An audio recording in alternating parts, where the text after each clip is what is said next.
오늘은 광야에서 외치는 소리라는 제목으로 함께 말씀을 나누고자 합니다.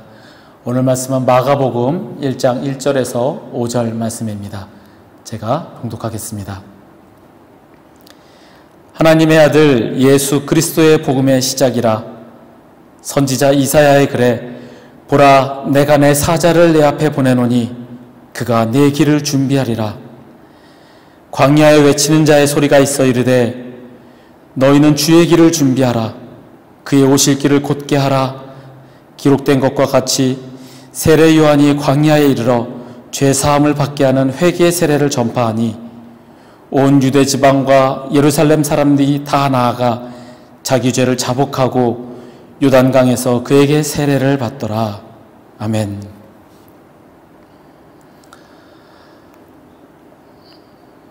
어떤 행사나 큰 경기 같은 것이 있으면 그 앞에 좀 그 메인 경기에 앞서서 뭔가 사람들의 시선을 끌거나 그런 흥미를 돋구는 그런 보조 경기랄까요? 그런 것들이 있습니다. 가령 권투 경기가 있으면 메인 시합이 있고 그 메인 시합 앞에 유망주들의 경기나 아니면 이제 막 떠오르는 그런 사람들의 경기를 먼저 보여주고 그 다음에 메인 경기를 하는 경우가 많습니다. 또 유명 가수의 공연이나 이런 것에서도 주인공이 나오기에 앞서서 다른 가수들이 축하의 개념이나 아니면 먼저 공연을 함으로써 이 주인공의 등장을 더 돋보이게 합니다. 우리가 지난주부터 예수 그리스도의 오심을 기다리는 이 대림절 기간에 기다림에 대해서 묵상을 합니다.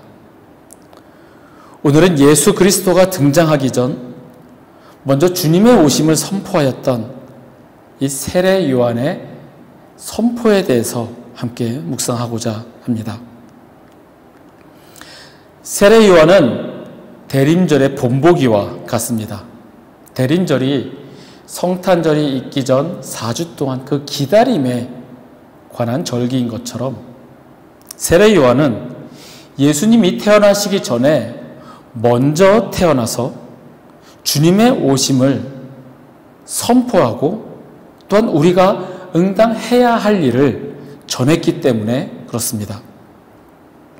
세례 요한은 사복음서 모두에 예수님의 등장 이전에 나타나 하나님의 말씀을 선포합니다. 그 내용을 우리가 다 아시다시피 회개하라, 천국이 가까이 왔느니라, 이 내용을 선포하였습니다. 그런데 우리는 이 사복음서 모두에 등장하는 이 세례 요한, 이 인물의 중요성에 대해서 우리는 간과하기가 쉽습니다. 주인공이 나오기 전에 조연이고 또한 그의 메시지가 다소 당연하게 좀 진부하게 여겨지기 때문입니다. 우리가 예수를 믿는 그리스도인으로서 이미 우리는 세례를 받았고 또 회개하고 또 용서받고 이런 것이 너무나 익숙하다 보니 그의 메시지가 좀 진부하게 들린다라는 겁니다. 또 반면에 다르게 생각하면 이 이야기는 나는 세례를 받았고 회개했으니 나는 이제 이미 용서받았다, 나는 이제 괜찮다라고 여기는 것과 같습니다. 이미 용서받았다는 인식 또한 나는 그렇게 큰 죄를 짓지 않고 있다, 그런 착각이 우리에게 있다라는 이야기입니다. 하지만 회개는 구원의 역사 속에서 가장 중요한 사건이며 회개 없이 우리는 하나님 앞에 나아갈 수 없는 존재임을 알아야 합니다. 구약 성경에 보면 하나님의 존전을 배울 때 사람들은 두려워 떨었고 나는 이제 죽었구나, 그렇게 할 수밖에 없었던 이유는, 하나님 앞에 설 수 없었던 이유는 거룩하신 하나님, 순결하고 정결하신 하나님 앞에 우리가 그 죄인의 모습으로 설 수 없기 때문이었습니다. 물론 우리가 아무리 회개한다 해도 우리가 완벽하게 깨끗하게 될 수는 없지만 우리 그리스도인의 삶 속에 회개가 없다면 우리는 그리스도인이라 할 수 없을 만큼 우리가 죄인인 것을 우리는 인식해야 한다는 겁니다. 성경 속에 나타나는 많은 회심자들의 간증을 읽다 보면 거기는 회개라는 요소가 빠지지 않고 등장을 합니다. 자신의 삶에서 진정한 회심을 체험하고 하나님의 능력과 그 은혜를 맛본 사람들은 누구나 그 회개의 표징을 드러냈습니다. 그렇기에 예수님의 등장에 앞서 회개를 선포했던 이 세례 요한의 역할은 참으로 중요했습니다. 그리고 그의 기다림 가운데 가장 중요한 것은 회개였다라는 그것을 우리는 기억해야 합니다. 그런데 말씀드린 대로 우리는 내가 죄를 짓고 있다는 그 사실을 듣기를 꺼려하고 인정하지 않습니다. 너 잘못했잖아. 너 죄 지었잖아. 누군가 나에게 그런 얘기를 한다면 우선 거부감이 드는 게 우리 사람입니다. 예전에 오카는 목사님이 한국교회 대부흥 100주년 기념대회에서 이렇게 말씀을 전하셨습니다. 믿기만 하면 구원받는다고 하면 사람들은 아멘 합니다. 믿음만 있으면 하늘의 복도 땅의 복도 다 받을 수 있다고 하면 할렐루야 하고 외칩니다. 그러나 행함이 없는 믿음은 거짓 믿음이요 구원도 확신할 수 없다 하면 얼굴이 금방 굳어져 버립니다. 말씀대로 살지 못한 죄를 지적하면 예배 분위기가 순식간에 싸늘해집니다. 죄를 얘기하고 회개를 얘기하고 십자가를 얘기하면 성도들이 불편해합니다. 오카는 목사님의 고백입니다. 오카는 목사님 같은 그런 대단한 목사님이 그렇게 설교를 하는데도 죄에 대해서 얘기하면 그 분위기가 싸늘해진다는 겁니다. 왜 저런 얘기하지? 지금 나보고 잘못했다라고 하는 거야? 그러한 분위기에 있어서 사람들은 냉담해진다는 겁니다. 죄에 대해서 듣기를 꺼려합니다. 그 앞에서 내가 왜 죄인입니까? 직접 따지진 않아도 불편한 기색을 내보입니다. 이게 바로 우리 인간의 본성입니다. 아마 각자가 가진 자존심일 수도 있고요.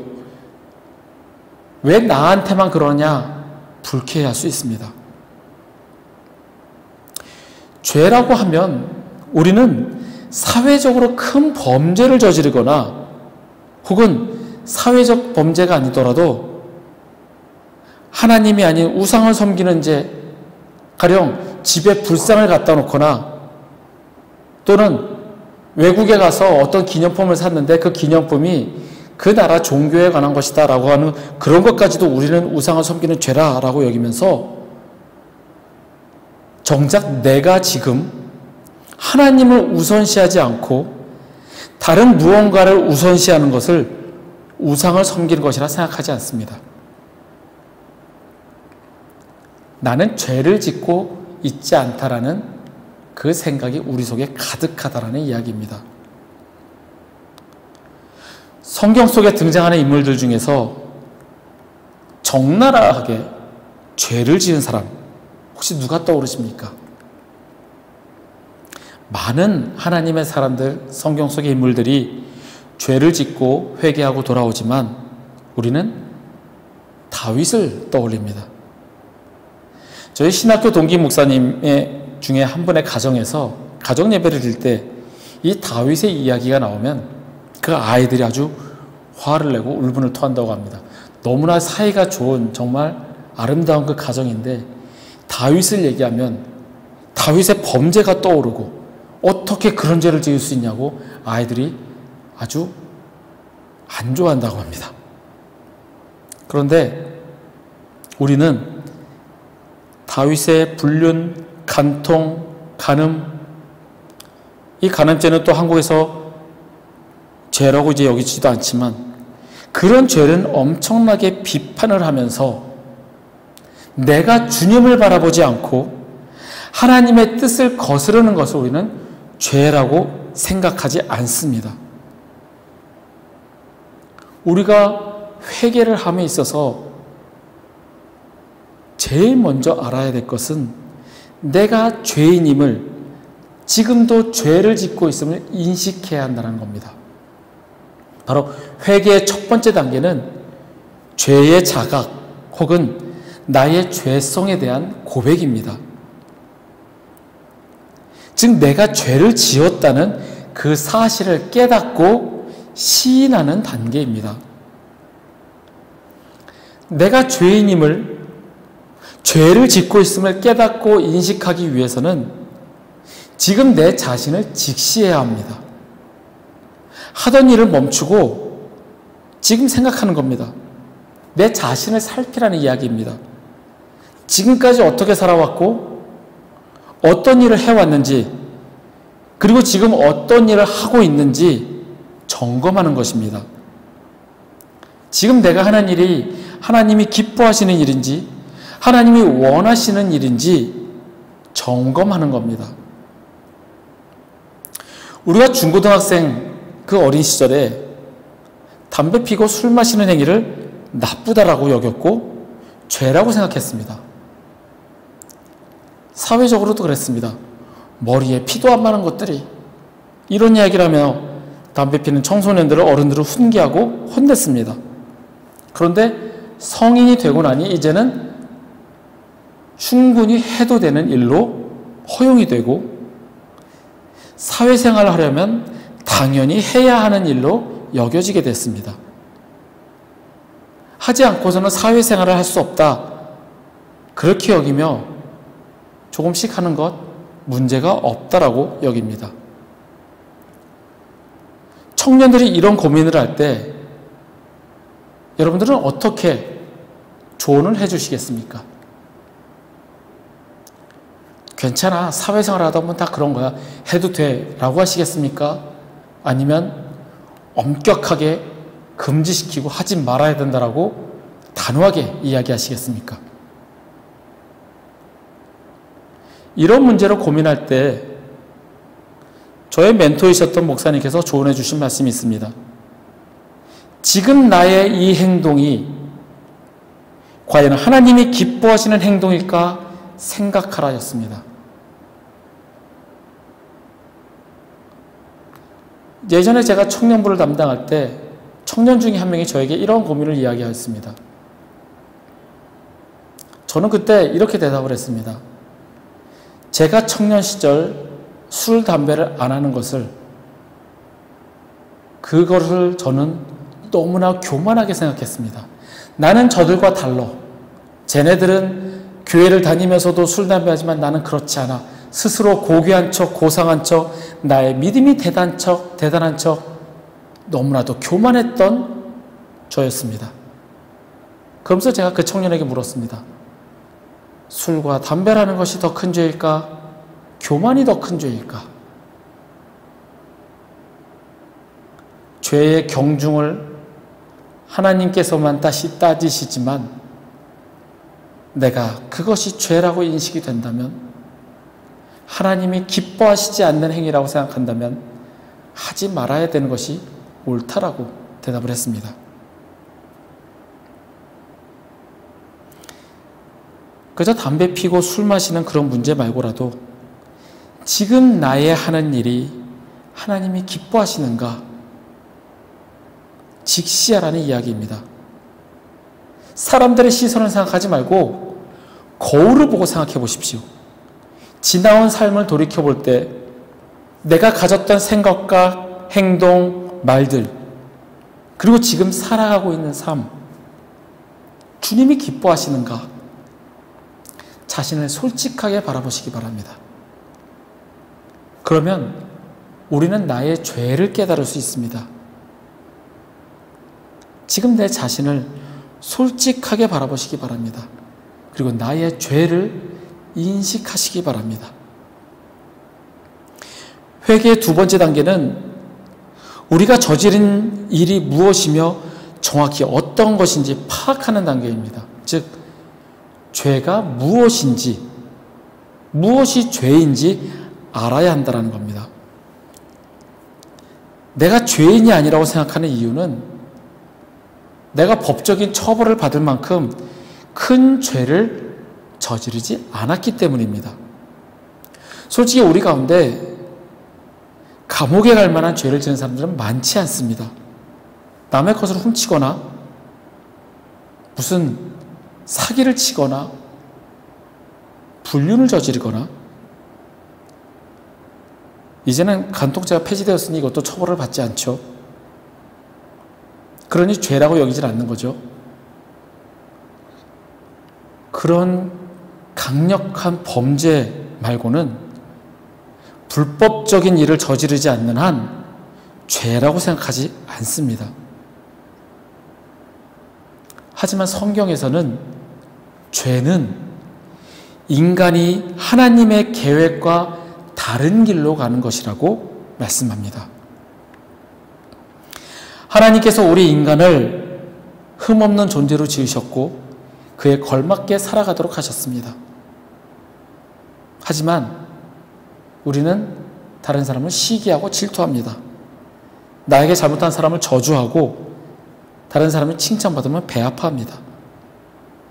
하나님의 계명을 어기지만 법적으로 처벌받는 행동이 아니니 괜찮다 여기고 오로지 내 욕심만을 위해서 살아갑니다.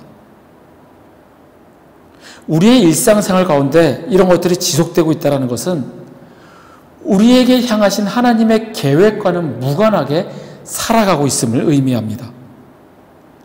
즉 법적으로 처벌받을 만한 죄는 아니지만 하나님의 법과 우리를 향한 계획을 어기며 살아가고 있는, 죄를 짓고 있는 우리의 삶이라는 겁니다.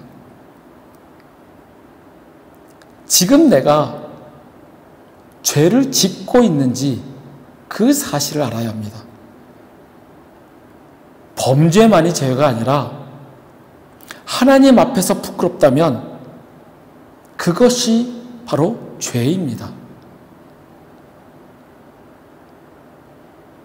무엇이 죄인지 분명하게 인식을 하시길 바랍니다. 마지막으로 회개의 세 번째 단계는 방향의 죄 조정입니다. 이 양심의 가책과 회개는 본질적으로 다릅니다. 이 양심의 가책은 선한 마음을 가진 사람이라면 느끼는 감정일 뿐입니다. 하지만 회개는 하나님 앞에 나의 죄를 고백하고 용서받고 다시는 그러한 행동을 안 하도록 방향을 바꾸는 것을 말합니다. 세례 요한이 베풀었던 세례는 단지 지금까지의 죄를 용서받고 깨끗함을 얻었습니다, 이제 여러분은 끝났습니다, 이게 아닙니다. 이제 새 사람이 되었으니 내 안을 바꾸는 마음과 마음의 변화를 통하여 하나님이 기뻐하시는 사람이 되도록 내 삶의 방향을 바꾸는 것을 의미합니다. 예수님께서도 우리에게 그렇게 가르치셨습니다. 회개의 삶을 통하여 하나님께로 향하는 방향의 재조정, 평생에 걸쳐서 이루어질 그 재조정을 시작하는 것이 바로 회개의 시작이라는 겁니다. 단지 양심의 가책으로 잠시 마음이 불편했음을 느끼고 시간이 좀 지나면 또 잊어버리고 또 똑같은 일을 하고 그러다가 그것이 무뎌져서 이제는 양심의 가책마저 느끼지 못하는 그런 것은 회개가 아니라는 겁니다. 회개는 지금까지 행동을 고백하고 뉘우치고 다시는 하지 않는 것이며 삶의 방향을 하나님께로 바꾸는 것을 의미합니다. 우리 안에 회개가 있기를 바랍니다.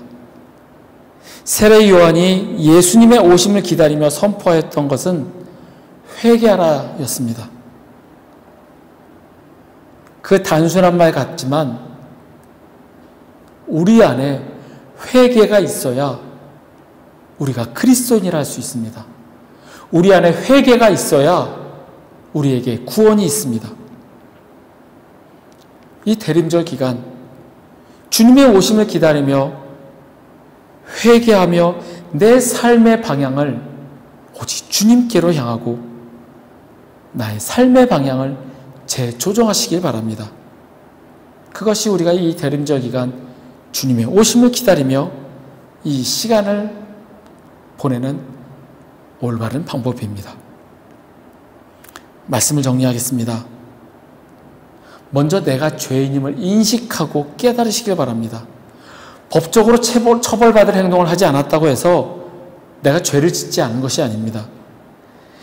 하나님이 기뻐하시는 삶을 살고 있는지 내 삶을 직시하고 내 자신을 돌아보시길 바랍니다. 내 죄가 무엇인지 알아야 합니다. 단지 사람들에게 비난을 받지 않는다고 해서, 처벌을 받을 만한 행동을 하지 않았다고 해서 그것이 죄가 아니고 하나님의 계획과 하나님의 방향대로 살아가지 않는 것이 죄임을 깨달으시길 바랍니다. 그리고 우리의 삶의 방향을 하나님께로 재조정하시길 바랍니다. 너희는 유혹의 욕심을 따라 썩어져가는 구습을 따르는 옛사람을 벗어버리고 오직 너희의 심령이 새롭게 되어 하나님을 따라 의와 진리와 거룩함으로 지으심을 받은 새 사람을 입어라. 이 말씀처럼 옛사람을 벗어버리고 새 사람을 입어 우리의 삶의 방향이 오직 하나님께로 향하시길 간절히 소망합니다.